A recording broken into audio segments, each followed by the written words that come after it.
If your herb garden looks more like a desert, don't worry, we've got a solution. Welcome to Choosing Real Life. Today we're diving into 12 herbs you can grow easily in just water. First up, basil. Just pop those stems in a jar of water and place them in bright, indirect light. Next, mint. It grows like a champ in water. Perfect for teas and recipes. Green onions, snip off the roots, place them in water and watch them regrow rapidly. And how about thyme? Fresh sprigs in water near a sunny window and you're set.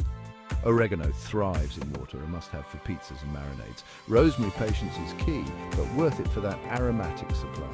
Sage cuttings make it easy to flavor meats and stews. Chives grow quickly, ready to garnish salads and soups.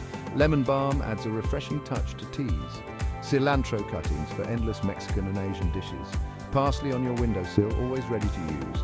And tarragon, perfect for fish and chicken dishes. So grab your cuttings, place them in water and change it regularly. With a bit of sunlight, you'll have fresh herbs all year round.